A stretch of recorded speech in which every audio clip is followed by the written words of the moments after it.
anak-anak ibu yang ibu kasihi di dalam Tuhan Yesus, kita bersyukur hari ini Tuhan masih terus menganugerahkan kepada kita kasih dan anugerahnya, pemeliharaannya yang memungkinkan kita bisa ada hingga pada saat ini. Nah, di pagi hari ini kita akan mengawali seluruh kehidupan dan aktivitas belajar kita dengan kita datang kepada Tuhan. Nah, ibu akan mengajak kita untuk menyanyikan sebuah lagu dari Kidung Ceria 337, Kami Sebagai Anak-anak. Kami sebagai anak-anak datang memuji nama-Mu dan berterima kasih banyak atas berkat dan kasih-Mu. Kau Bapa kami yang mulia, Allah pencipta semesta. Kaulah penolong yang setia sampai selama-lamanya.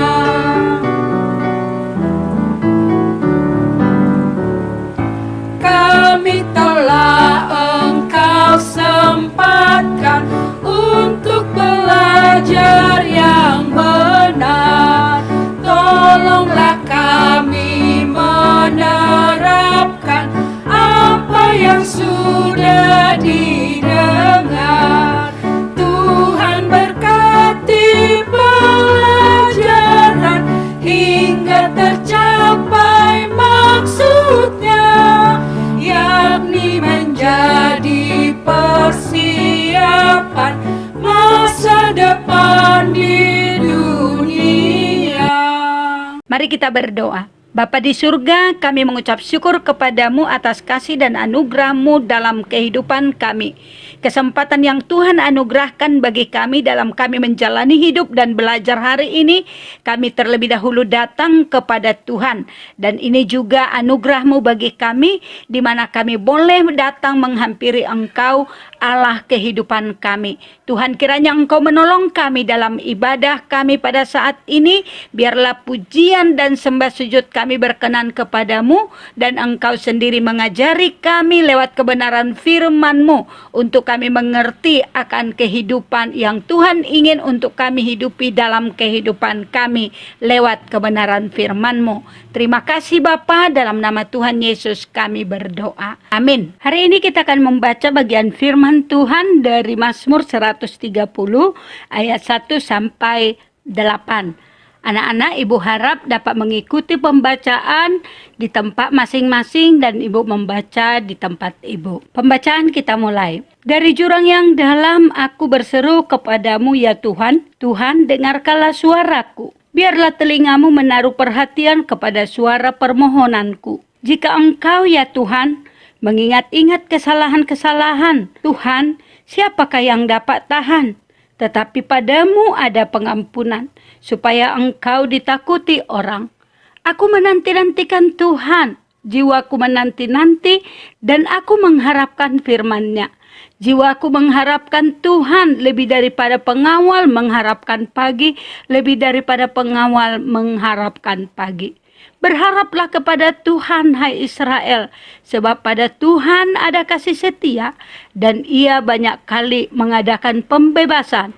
Dialah yang akan membebaskan Israel dari segala kesalahannya. Bagian ini kita akan renungkan di dalam tema, padanya ada pengampunan. Pada Tuhan ada pengampunan. Anak-anak, apakah pernah mengalami peristiwa terperosok dalam jurang atau paret? Bagaimana rasanya? Kalau paretnya cetek, mungkin akan bisa langsung naik. Tapi kalau paretnya itu atau jurangnya dalam, maka kita bisa membayangkan betapa dia sangat kesulitan. Mungkin dia tidak akan bisa mendapatkan sesuatu untuk dia bisa naik. Maka apa yang dia lakukan adalah berteriak minta pertolongan kepada orang yang ada di atas sana. Nah, kalau kita lihat di dalam Mazmur ini, di dalam ayat yang pertama pemazmur berkata, Dalam jurang yang dalam aku berseru kepadamu ya Tuhan. Jurang yang dimaksud di sini bukan dalam arti harafiah, tetapi arti kiasan. Persoalan-persoalan hidup yang menimpa pemazmur membuat dia seakan-akan berada dalam jurang yang dalam, jurang keputusasaan. Dalam kondisi yang demikian, pemazmur berteriak kepada Tuhan. Ia merasa terisolasi, terpisah, dan jauh dari Tuhan. Ayat 1 dan 2. Namun dalam keadaan seperti itu, pemazmur justru dituntun dalam pengakuan akan dosanya. Pemazmur menyadari bahwa ia tidak akan dapat berseru dan berdiri di hadapan Tuhan jika Tuhan mengingat-ingat setiap kesalahan yang diperbuatnya. Ayat 3 dan 4. Pemazmur menyadari dirinya sebagai manusia pasti ada banyak kesalahan, ada banyak dosa dalam kehidupannya terhadap Tuhan. Meskipun demikian ia tetap berseru kepada Tuhan sebab ia menemukan di dalam ayat 4 sampai 8 bahwa pada Tuhan ada kemurahan, ada pengampunan dan penebusan. Tuhan adalah Maha Pengampun dan pengampunan Tuhan itu sempurna. Dan dia katakan di dalam ayat 4 bagian terakhir, supaya engkau ditakuti orang.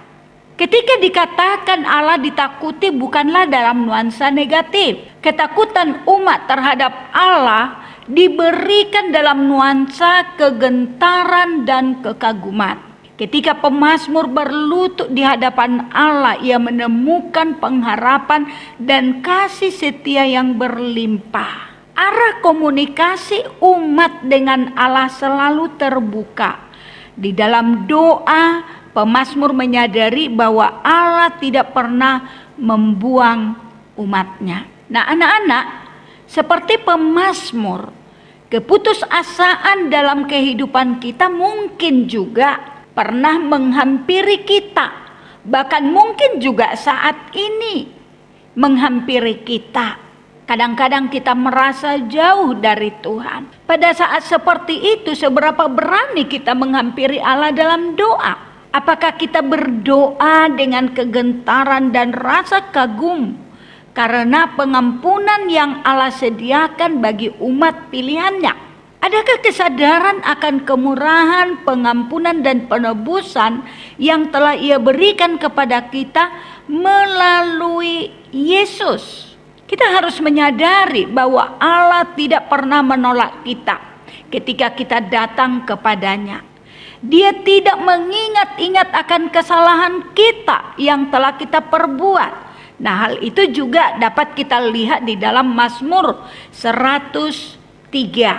Di sana dikatakan sejauh timur dari barat Allah menjauhkan segala dosa dan kesalahan kita. Doa merupakan sarana komunikasi yang terus terbuka bagi umatnya di dalam Kristus Yesus. Kita harus mengingat di dalam kehidupan kita bahwa Allah di dalam Yesus yang sudah mati untuk penebusan dosa kita. Bahkan ketika dia di kayu salib, dia berdoa kepada Bapa dengan mengatakan, ampunilah mereka. Dan di dalam 1 Yohanes 1 ayat 9, di sana juga firman Tuhan berkata bahwa jika kita mengaku dosa kita, Ia setia dan adil. Ia akan mengampuni serta membebaskan kita dari segala dosa kita. Nah, mari anak-anak ibu, kita di dalam berbagai situasi perasaan mungkin kita merasa jauh dari Tuhan. Mari kita mendekatkan diri kepada Tuhan, membuka hati kita dan memohon. Kalau ada dosa-dosa dalam hidup kita yang membuat kita merasa jauh dari Tuhan, datanglah di dalam doa. Tangannya terbuka untuk mengampuni kita dan memberikan kita kekuatan untuk melangkah bersama dengan Tuhan menjalani kehidupan kita. Amin. Mari kita berdoa. Bapa di surga, kami mengucap syukur kepadamu untuk kasih-Mu, firman-Mu yang sudah kami dengarkan. Ya Tuhan, telah menuntun kami, mengingatkan kami. Dalam kondisi kehidupan kami merasa terpuruk, jauh dari Tuhan. Tuhan, seharusnya kami datang kepada Tuhan. Kiranya Engkau menolong kami untuk terus mengingatkan kami bahwa Engkau adalah Allah yang memiliki kasih setia serta pengampunan. Dan biarlah ini membuat kami hanya datang kepada Tuhan di dalam kondisi-kondisi kami merasa tidak berdaya dalam kehidupan ini. Kami membuka hati dan hidup kami kepada Tuhan. Tuhan, hari ini kami serahkan seluruh hidup kami, di dalam kami boleh belajar. Berkati Bapak Ibu guru yang mengajar, Tuhan juga tolong Papa Mama di dalam seluruh pekerjaan, aktivitas yang mereka lakukan. Tuntun mereka dan tolong. Bahwa kami semua ya Tuhan dalam keseharian kehidupan kami untuk terus mengandalkan Engkau dan menyerahkan hidup kami dalam tuntunan-Mu. Terima kasih Bapa, dalam nama Tuhan Yesus kami berdoa. Amin. Sampai di sini ibadah kita anak-anak Ibu. Shalom, semangat belajar. Tuhan Yesus memberkati.